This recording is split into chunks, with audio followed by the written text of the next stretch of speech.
अस्सलाम वालेकुम अज़ीज़ तलबा तालिबात।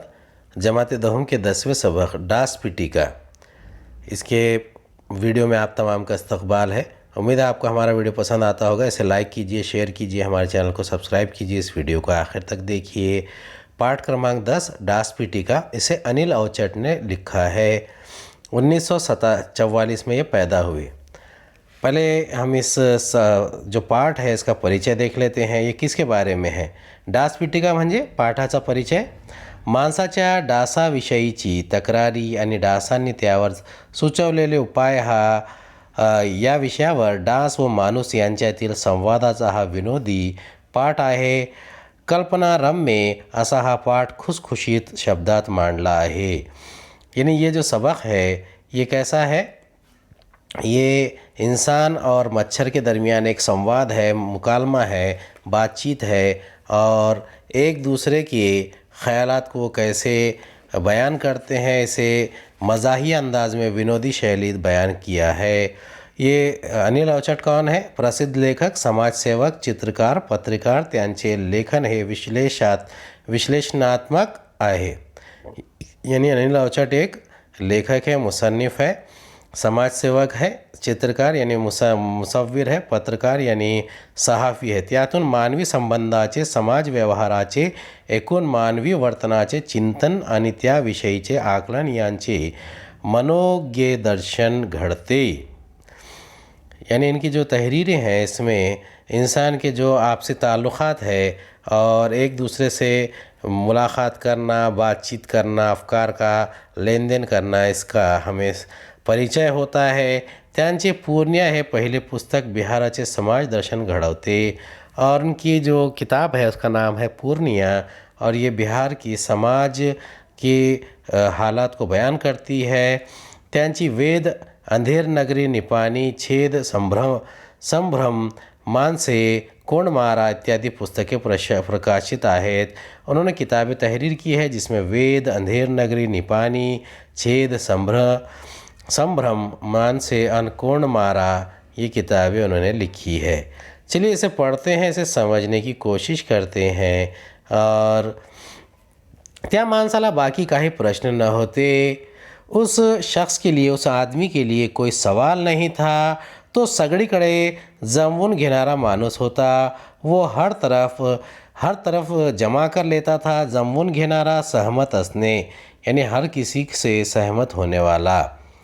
पहले ये देख लेते हैं डास पिटिका क्या होती है। डास पिटिका मतलब डास चावल्यामुळे गालावर उमटलेले बारीक फोडे, पुरळ याला डास पिटिका म्हणतात।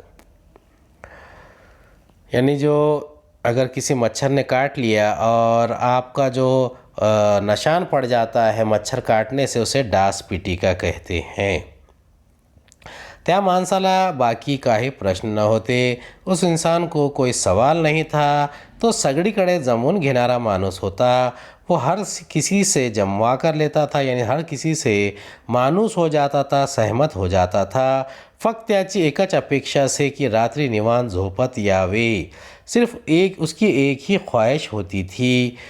अपेक्षा यानी एक ही ख्वाहिश होती थी कि रात में निवांत झोपता यावे।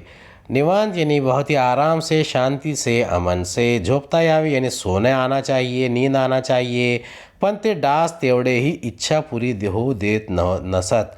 लेकिन डास यानी मच्छर तेवढी ही इच्छा पूरी होऊ देत नसत। उसकी उतनी भी ख्वाहिश पूरी होने नहीं देते थे। त्याला काय म्हणावे, हा झोपला की झालीच त्यांची गुनगुन सुरू। और क्या कहना कि वो जैसे ही सोने के लिए लेटता था तो मच्छर अपनी भिनभिनाहट शुरू कर देते थे और आवाज़ें करते थे, गुन गुन गुन। संध्याकाळीच खोलीची दारे, खिडक्या बंद ठेवून पाहिली और शाम के वक्त हुई। संध्याकाळ यानी शाम, खोलीची दारे यानी कमरे के दरवाजे, खिडकियाँ बंद करके देखा। अंगाला मलम चोपडून, डासांना हटविण्यासाठीची अगरबत्ती जाळून सगळे करून झाले और जिस्म को मल्लम लगाया और मच्छर डासांना यानी मच्छरों को हटविण्यासाठीची अगरबत्ती जाळून उन्हें यानी वहाँ से हटाने के लिए अगरबत्ती भी जलाकर देख लिया। सगळे करून झाले, सब कुछ करके बैठ गया। डास दाद देईनात, लेकिन डास तो मान नहीं रहे थे, यानी मच्छर बिल्कुल भी नहीं मान रहे थे। पंखा लावल्यावर मात्र जरा शांतता मिळू लागली। पंखा लाए बाद थोड़ा सा आराम मिला, थोड़ी शांतता मिली। शांतता यानी कि खामोशी।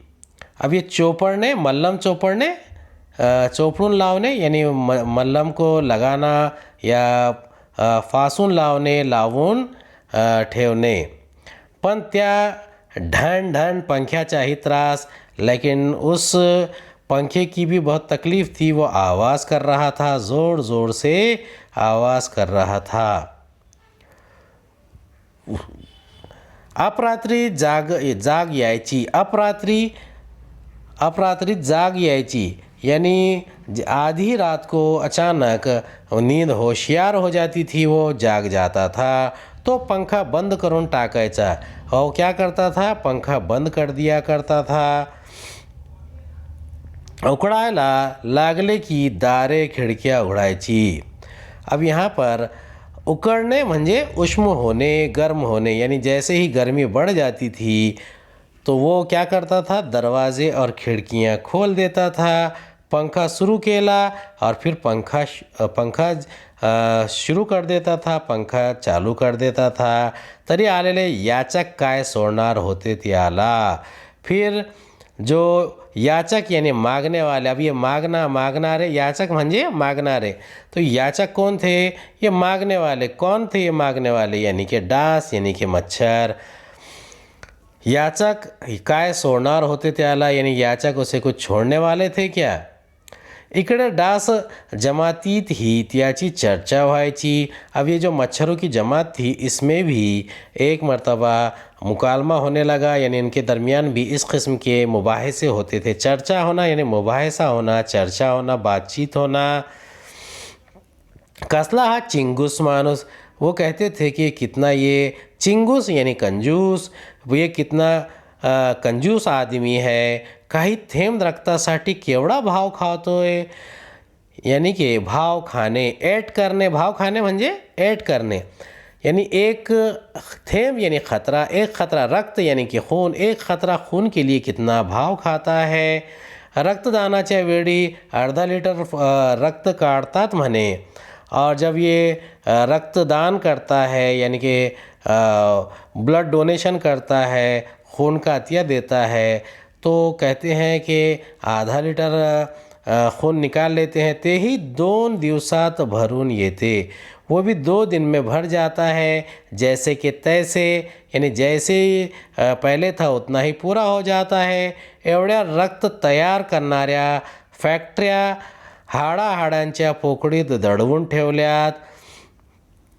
अब वो कहते हैं कि इतना खून बनाने वाली, रक्त तैयार करना रहा यानी खून बनाने वाली फैक्ट्रियाँ हाडांच्या यानी कि हड्डियों के, हाड़ हड्डी को कहते हैं, पोकळीत दडवून ठेवल्यात, उसके किनारों में कोनों में छुपा कर रखे हैं। आम्ही गरिबांना 4 थेंब देताना याचा हात काय आखडतो। हम गरीबों को, यानी मच्छर अपने आप को गरीब कह रहे हैं कि हम गरीबों को 4 खतरे खून देने के लिए इसका हाथ उखड़ता है, हाथ दुखने लगता है। हा मात्र कुठल्याही झाडांची फळे तोड़तो, लेकिन ये जो है किसी भी दरख्त का, किसी भी झाड़ के फल तोड़ता है।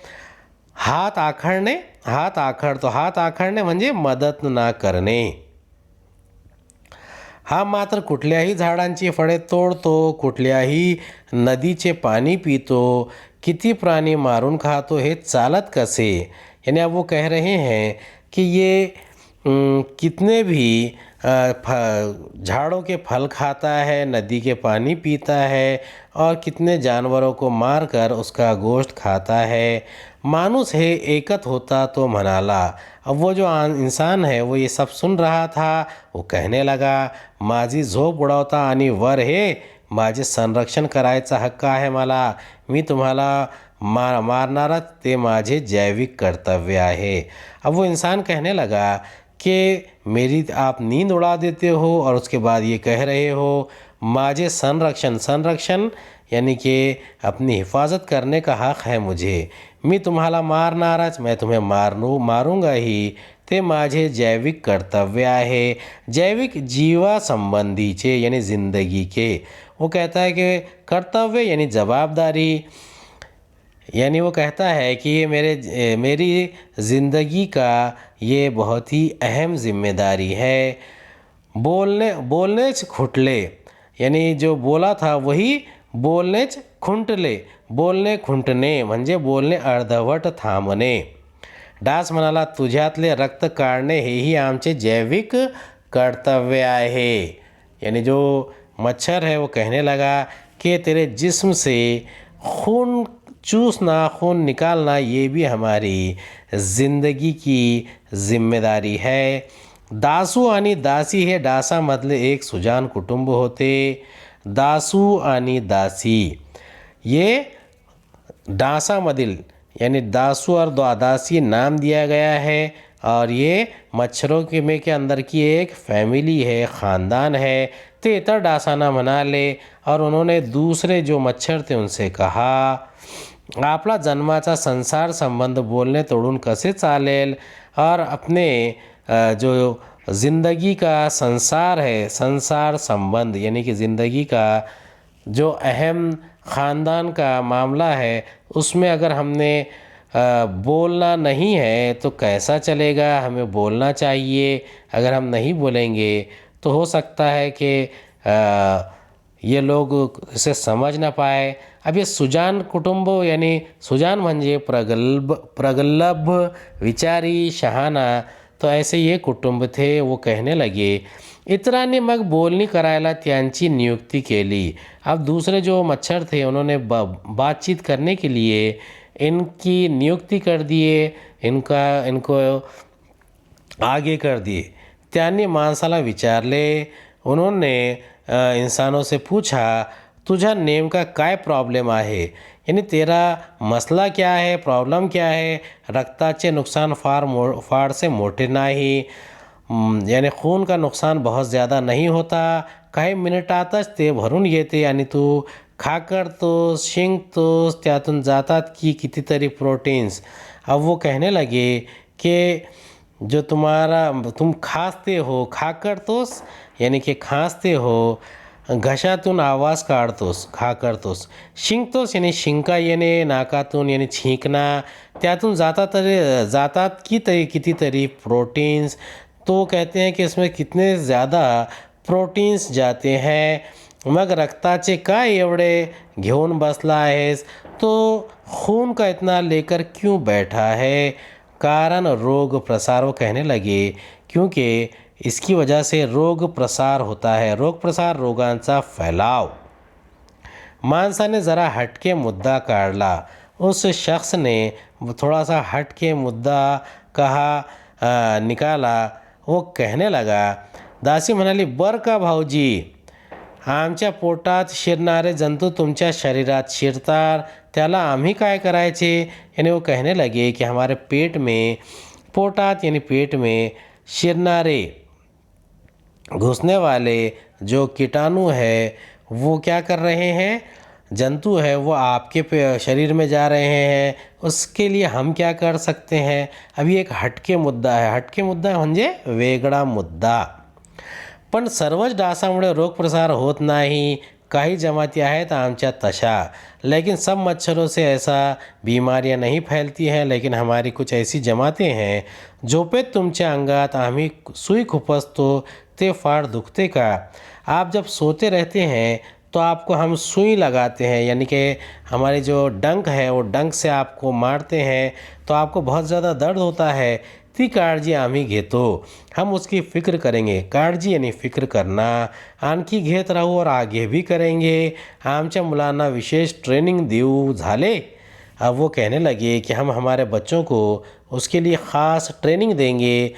अगर हम उसे ट्रेनिंग देंगे तो बच्चे जब आपको सुई चुभाएंगे यानी डांस से डंक मारेंगे तो आपको दर्द नहीं होगा. आणि तुमची ती गुणगुण तुम्हाला तुमचे नरडे बंद नाही ठेवता येत का. अब ये आणि तुमची ती गुणगुण तुम्हाला तुमचे नरडे बंद नाही ठेवता येत का. अगदी संताप येतो अशा वेळी. अब उससे उस शख्स ने कहा कि तुम्हारे नरडे म्हणजे घसा गळा कि तुम्हारा जो गला है वो इसे आप बंद नहीं कर सकते क्या. तुम्हारी गुनगुन से मुझे नींद नहीं आती है. अगदी संताप येतो अशा वेळी. संताप यानी बहुत ज़्यादा गुस्सा आ जाना, राग येणे. ऐसे वक्त में बहुत ज़्यादा गुस्सा आ जाता है. दासू म्हणाला, दादा सेकंदात शेकडो वेळा पंख हलवावे लागतात, तेव्हा कुठे उडू शकतो आम्ही. वो कहने लगा कि दादा हम 1 सेकंड में सैकड़ों मरतबा हमारे पंख जो फड़फड़ाते हैं तो तब हम जाकर उड़ सकते हैं. त्याचा आवाज़ काय करणार. लेकिन उसके आवाज़ का हम क्या करेंगे. त्यांच्या बोलण्यातून फारसे निष्पन्न झाले नसले तरी कटुता कमी झाली होती. उनके बोलने से कोई निष्पन्न झाने, निर्माण होने यानी कुछ बहुत ही ज़्यादा कुछ हल नहीं निकल पाया था. लेकिन जो कटुता है, जो कड़वापन है यानी कटुता म्हणजे कड़वटपना, जो कड़वापन है वो थोड़ा कम हो गया. डासांनी मग त्यांची जनरल बॉडी मीटिंग ठेवली. अब जो डास थे यानी मच्छर थे उन्होंने अपनी जनरल बॉडी मीटिंग रखी. दासू दासींचा अहवाल सगळ्यांनी ऐकला.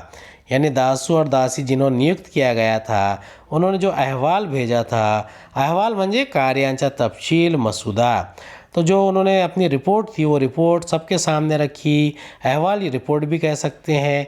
सगळे गंभीर झाले और सब बहुत ही ज़्यादा गंभीर हो गए थे. यानी वो सीरियस होकर सोच रहे थे. विचार विनिमय सुरू झाला और सब ने विचार यानी सोच विचार करना, विचारांची देवाणघेवाण एक दूसरे से तबादला ख्याल करने लगे. त्यांच्यातला एक डॉक्टर संशोधक पुढे आला. अब मच्छरों में एक डॉक्टर भी था और वो रिसर्च कर रहा था. संशोधक यानी रिसर्च करने वाला. तो वो रिसर्च कर रहा था. वो आगे आया, म्हणाला मी एक लोकल ॲनेस्थेशियाशी देणारे रसायन शोधले. मैंने एक लोकल एनेस्थेशिया क्या होता है. ये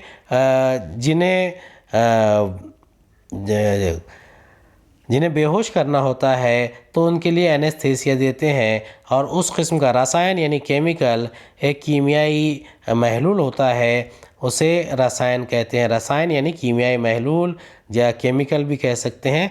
तो ये एनेस्थेसिया का उसने शोधा यानी ढूंढ कर लाया, वो ऐसा कहता है. आपल्या सुईवर ते लावायचे की ती खुपसलेली त्याला कळायचेही नाही. अगर हमने अपनी सुई पर वो लगाए और उसे सुई से यानी डंक मारा तो उस शख्स को समझ में भी नहीं आएगा. सगळ्यांच्या तोंडून एकदम वाह असा उद्गार बाहेर पडला और सबकी ज़बान से एक अचानक एक उद्गार निकला, एक बात निकली कि वाह क्या तुमने हल निकाला है. डास पुढाऱ्यांनी त्याला विचारले, त्याचे पेटंट काही नाही का. नाही ना, यानी उसका कुछ पेटेंट तो नहीं है ना. पेटेंट क्या होता है. पेटेंट यानी कोई चीज़ के बारे में आप अगर पता लगाते हैं, इसे ढूंढते हैं, उसके तहक़ीक़ करके अगर आप उसे निकालते हैं तो उसका पेटेंट किया जाता है. यानी वो आपके नाम पर रजिस्टर हो जाती है, उसे पेटेंट करना कहते हैं. छे तसे करायला आपण माणसे का आहोत. हशा उसळला. हशा उसळणे म्हणजे खूप हंसू येणे यानी बहुत ज़्यादा हंसना. वो कहने लगा कि ऐसा करने के लिए हम इंसान थोड़ी हैं. तो पुढे म्हणाला, वो आगे जाकर कहने लगा, ज्या वनस्पतीपासून ते रसायन मिळते त्या मुबलक आहेत आणि त्यांना सहकार्य करायचे कबूल केले. शिवाय आपल्या शरीरातल्या त्या जंतूसाठी आपणच ती अँटीबायोटिक्स घेतली तर आता राहिला प्रश्न आपल्या गुणगुणीचा। माझे त्यावर प्रयोग सुरू आहेत। अब जो डॉक्टर मच्छर था वो क्या कहने लगा कि हम इंसान थोड़ी ना है। और वो आगे कहने लगा कि जिस वनस्पति से ये रसायन यानी केमिकल मिलता है तो हम वो बहुत ज़्यादा मुबलक यानी बहुत ज़्यादा मुबलक आहेत यानी खूप आणि पुष्कळ आहेत। त्यांनी सहकार्य करायचे कबूल केले आहे। और उन्होंने अब ये वनस्पति यानी जड़ी बूटी को कहते हैं, सहकार्य यानी कि मदद करने का उन्होंने कबूल कर लिया है। शिवाय आपल्या शरीरातल्या त्या जंतूसाठी आपण ती अँटीबायोटिक्स घेतली तर। और इसके अलावा अगर हमारे शरीर के जंतु के वास्ते अगर हमने ही एंटीबायोटिक ले लिया तो आता राहिला प्रश्न आपला गुणगुणीचा। अब सवाल रह गया है कि जो हमारी जो आवाज़ निकलती है गुनगुनी, तो उसके लिए मेरे प्रयोग यानी कि मेरे तजुर्बे जारी हैं, मैं तजुर्बा कर रहा हूँ। म्हातारा डास म्हणाला, माणसाला ऐकू येते ते कानाने।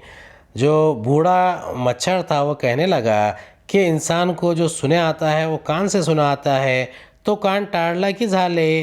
गाल आहेत, कपाळ आहेत, शक्यतो पाय पकड़ा, प्रश्न सुटेल। अब वो उससे कहने लगा कि जो कान के पास जाकर हम गुनगुन करते हैं उससे ही आवाज़ आती है, इससे ही इंसान सुनते हैं। उसके बजाय अगर हमें काटना है तो हम गाल पर काटेंगे या फिर कपाड़ यानी पेशानी पर काटेंगे। और कोशिश कीजिए, शक्य तो पाय पकड़ा, प्रश्न सुटेल। कोशिश कीजिए कि कम से कम आप सिर्फ पैर को ही काटें तो कोई सवाल ही नहीं आएगा। आणि मग ते सहकार्य पर्व सुरू झाले। और उसके बाद ये जो मदद करने का जो सिलसिला है वो शुरू हो गया। एक पाहिली छान झोप झाली की दुरून गुनगुन ऐकू आले तरी त्याला चालते। एक बहुत अच्छी उसकी नींद हो गई तो दूर से भी गुनगुन की आवाज़ आ गई तो भी उसे चलता है। आता तो डासांच्या त्या गुनगुनीत संगीत शोधू लागला आहे। अब वो मच्छरों की उस गुनगुन में मौसीकी यानी संगीत यानी म्यूज़िक ढूंढ रहा है।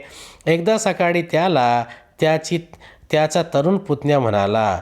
एक सुबह सुबह उसका एक नौजवान जो भतीजा था वो कहने लगा, तुमच्या चेहऱ्यावर डास चावल्याचा किती खुणा आहेत, आरशात बघा एकदा। वो कहने लगा कि तुम्हारे चेहरे पर डास चावल्याचा यानी मच्छर के काटने के किती खुणा आहेत, खून यानी निशान, किती खुणा आहेत, आरशात बघा एकदा यानी आईने में ज़रा देखिए तो। माणूस हसून म्हणाला। इंसान हंसकर कहने लगा, तुझ्या चेहऱ्यावर जशा तारुण्य पिटिका आहेत ना तशा माझ्या चेहऱ्यावर आहेत डास पिटिका। वो तारुण्य पिटिका कहते हैं तरुणपणी गालावर उमटलेले पुरड़ यानी जो जवानी में नौजवान के चेहरे पर जो फुंसियाँ आ जाती है उसे तारुण्य पिटिका कहते हैं। तो वैसे ही मच्छर के काटने वाली चीज़ों को, निशानात को हम डास पिटिका कहते हैं। डास पिटिका छान दिसतात ना त्या। पुतण्याच्या चेहऱ्यावर असे भाव उमटले की आता याला काय म्हणावे। भाव उमटने म्हणजे भाव प्रकट होने यानी चेहरे पर अचानक आने वाले जो अजीब किस्म के तासुरात है उसके लिए लफ्ज़ इस्तेमाल किया गया है। भतीजे के चेहरे पर ऐसे एहसासात उभरे कि अब इन्हें क्या कहा जाए, ये कैसे इस बात को समझेंगे। उम्मीद है आपको हमारा वीडियो पसंद आया होगा। अगले वीडियो में दोबारा मुलाकात होगी। खुदा